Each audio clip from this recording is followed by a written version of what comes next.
further ado, we have breaking news, reported news, and it's coming out of Bleacher Report from Paul Kasabian. And it says NBA Draft 2023 rumors. Cam Whitmore could slide toward number 10 despite Pistons links. Now, there's not any true Pistons links other than the fact that many NBA draft analysts have Villanova for Cam Whitmore laying to number 5 for the Detroit Pistons. But there's reportedly, he might slide to 10. And I want to bring it up because not only obviously a lot of draft analysts have him going number 5 to the Pistons, but there's also been other rumors with the Pistons at 10, and it's to trade the Dallas Mavericks. Yeah. Does that change the tone of that for you? Does that make more sense to you trading back from 5 to 10 if Cam's You weren't trading sliding back from 5 to 10. You were just keeping trading 5. 4 to 10. You were keeping 5? Yeah, trading bogey and 31. I saw it both ways. Nice. Hell yeah. No. I just saw bogey. Dallas wouldn't want to go. Dallas is only trading that pick to get more win-now players because of Luka and Kyrie. Like, they're not going to move up in the draft. They're not building through the draft. They're So I thought they're doing it to get some rookie contracts because of their nasty situation. They want bogey. They're dumping. No, they want bogey. Yeah. They want should want winners bogey. right now. That's they what want you want players around that are winning. Luka, not fucking Kyrie Irving. Is he going back there, by the way? Is there any like rumors or like speculation of what he's doing? No idea. There's no real confirmation either way. I think there's a very real possibility he goes to Dallas, but I think he's ultimately going to go where the money is. I think he's really just looking for the bag and whoever's going to offer it. Maybe Houston misses on Harden and they just throw a stupid bag at Kyrie because why not? They don't want to be bad next year. So I don't know what the play is for Kyrie. Nobody knows, and it's a waste of time trying to predict it. Yeah. Wow. I'm trying to find like the reasons why. I think you were talking about to Jeff about that before the show started. Yeah. About the slide of Cam Whitmore. He said something about his health or medical. Yeah. So Jeff and I didn't get a chance to get to it before the show, but we were talking, and there's been reports going around about Cam's medicals not being great. His and what? Then, on top of that, like his medicals, like his examinations and stuff, and also combining that with the fact that he did have that bad workout for Detroit, allegedly. Again, this is reported by James Edwards III, who's the most plugged-in Piston guy, so I trust it. But at this point, I could see why he's sliding to 10. I don't think it's gonna happen, but I can see why. There's enough noise now to think it's not a smoke screen, because I think he's a very enticing prospect, and I think that there's only reason to buy rather than sell on him. So the fact that people are selling on him makes me believe that it is some validity to it. But I wouldn't trade back to 10 because I want Cam Whitmore, so I want to take him at 5 when I know he's there on the board rather than 10 and trade back to 10 with something else, whether it's bogey or whatever, and to get another prospect. I'm okay with walking away with Cam Whitmore and another prospect, but I don't want to risk losing Cam. I'm still firm in the camp of Camp. Are there 9 in the camp of Camp? Yeah, camp of Camp. Are there 9 players in this draft better than Cam Whitmore? No. Come on. I mean, as prospects, no, I don't think so.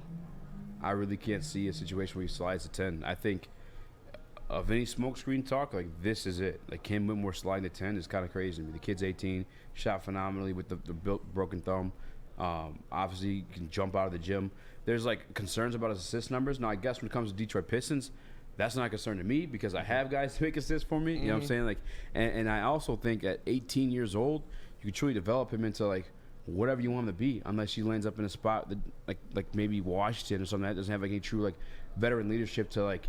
That would be bad for him. Lead it. Yeah, I'm saying, yeah, like a situation like that could be bad for him because then he feels as if he's him and takes on all duties and doesn't develop those like other skill sets you'd like them to have. Put him in bad habits rather than working on things that create more of a team mentality as a team player. Yeah, I think him at 10 would be awesome. Obviously, I liked that idea of trading Bogey to the Mavericks for Tim Hardaway and the 10th pick, which is what that was. I would do that in a heartbeat, especially if you're telling me I could get Taylor Hendricks and Cam Whitmore. Like, that sounds pretty fucking good to me. Yeah. That's my dream day draft scenario right there. What? Whether you get him 5 or 10, maybe it flips. I doubt it. But Taylor Hendricks and Cam, if you walk away with both of those are two 40% three-point shooters you add plus free agency. You're not looking at a team that could overnight address their biggest weakness and do so in a very, very real way, and while still being young. And you now have a core 5 going forward, not a core 3. You have a core 5 going forward if these guys pan out. And to Spencer's point about the decision-making with Cam, I like him specifically in Detroit, not just because Cade and Ivy will be making the decisions for him, but Monty Williams' 0.5 second decision-making offense is great for him. Will there be a strong learning curve? Absolutely. Yeah. But will he learn a lot from him? Forces it to happen. Yeah. He will learn a lot because it'll teach him to make quick, fast snap decisions.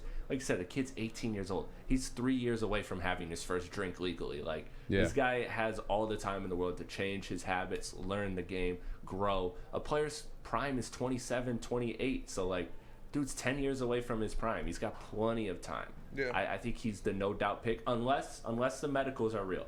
If the medicals are real and that's a real concern, then I totally understand passing. But just looking at the prospect and who he is, I can't pick anybody else over him, even Taylor Hendricks, much as I love Taylor Hendricks. That's fair. I mean, I was surfing through that article. I didn't really see anything about the medicals, but that'd be the only explanation for it, right? I mean, as a prospect, the kid's top 5. At one point, we were talking about him being top 4. Oh, I think he's better than Brandon Miller. I think Brandon Miller has a much higher floor, but I think he doesn't have anywhere near the ceiling Cam Whitmore has.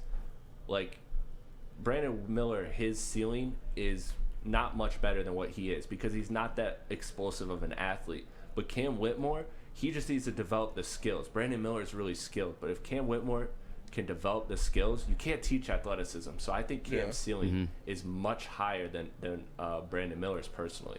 The only thing, I don't hate that take, but with Brandon Miller, you got a 6'9" guy that could spread the floor for you, and I think also slides like playing like a 3 and 4 back and forth.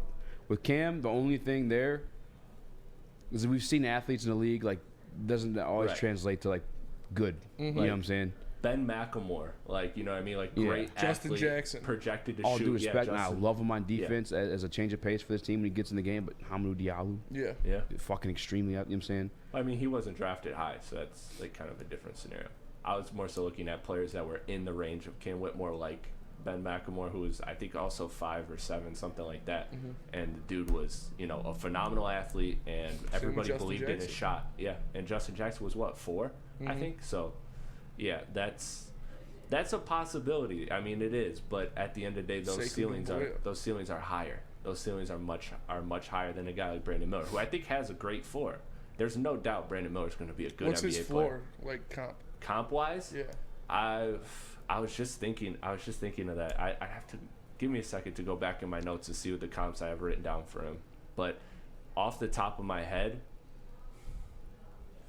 I think it's hard because he's not the same play style, but just level of quality of player, Andrew Wiggins. Like I think he's Miller?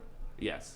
Like nothing near Andrew his play Wiggins style. Is a freak athlete. Yeah, that's what I'm saying. Like I'm just thinking of like quality of player, like a 4 on a championship team or a 3 on a championship team. Right. I think that's kind of his floor. And I think his ceiling is a number 2, and I think his ceiling is like a comp I would say is Chris Middleton. I think a Chris Middleton type-ish outcome for Brandon Miller is reasonable, but also on the higher side. Yeah. And Chris Middleton is an all-star, but I think he's an all-star because, you know, Milwaukee is good. Yeah. You know what I mean? He's one of those. He's an all-star because he's next to Giannis. Exactly. Yeah. And I think that's kind of the projection I go with Brandon Miller. Okay. I can see Chris Middleton. Yeah. You guys think Brandon Miller falls? I don't think so. I think he's going possible. 2. He's going 2? Yeah. Yeah, that's the report. Woj reported that today, that Charlotte is leaning towards or expected to, but which Woj is obviously credible, but again, could be smokescreen.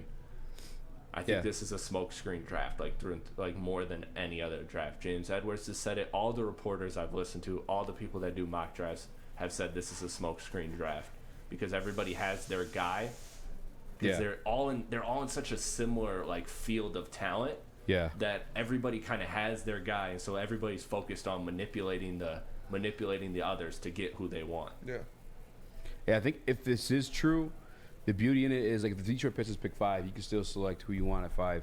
If you want, which I think is reasonable, just about like Taylor Hendricks, you could do it. If Cam truly is sliding like that, you still have the option to make, because you're not sacrificing 5 to grab 10, and to grab Whitmore. But I think it's gonna be an interesting draft, man. That threw a wrench into everything. I don't even know if I believe it or not. But like that's what I'm saying. Anything he was could supposed happen. to be top 5 guy or top 6. But I agree with you, Chris. How about this though? Because Troy's been kind of like candid in these press conferences. Like he's been kind of, when he does speak up, anything you hear about the Pistons that is true, it comes from Troy. Yeah. Everything speculated like then or afterwards, like it's never really come true too often. Mm-hmm. Troy said he's a home run hitter. He's a home run hitter. He's not looking for bunts or doubles. Does Taylor Hendricks and Cam Whitmore at 10, does that feel like swinging for the fences? I mean, that would be great. No, I think a home run hitter would be Oscar Thompson. Like, yeah. It would be one of the Thompsons. Taking the gamble. Taylor Hendricks is not a home run. Like, swinging for the fences. I agree. Do you think, Spencer, though, do you think Asar related to Cam, like, who do you think would be more labeled the home run prospect Asar. between those Asar. two? Yeah. You think so? Yeah. I actually think it's Cam. I think Cam's ceiling. Asar has a high ceiling too. I'm not downplaying it. I just think that Cam's ceiling he's got a bigger bag. Swings. You know, more refined, and he's got the athleticism there too. You know, he's great defensively. He can still shoot. There's just questions about the consistency of the shooting, and I know you don't think the shot is real. Yeah, he can finish. I could just be down on him. By the way, he was the MVP. I looked it up after this. He was back-to-back MVP that. of Asar Thompson. But I think he's the home run guy because of all those things. He's bigger, 6'7", 7-foot wingspan. That's definitely the home run situation. Would you hate if it were Asar at 5 and they made that move at 10 if Cam fell? No. In exchange for Bojan? No, that would be awesome. Is it just Bojan in that scenario, or is it like what else is along with it? So it's allegedly Bojan in 31 for Tim Hardaway in 10. Yeah. Because their salaries. Yeah. I really like the 31 pick in the draft too, as much as I want 10. Well, yeah, would you like 31 more than 10? I mean, no, but I also really like Bojan on this team. You know what I mean? Like, Do you like Bojan more than Cam Whitmore? Hey, listen, Cam's there. I'm pulling the trigger, 100%. But I really like 31, especially because I've really locked down who I want at 31. So I'm nailed into that. That's a valuable pick. I know everybody thinks second-round picks aren't valuable, but come on, man.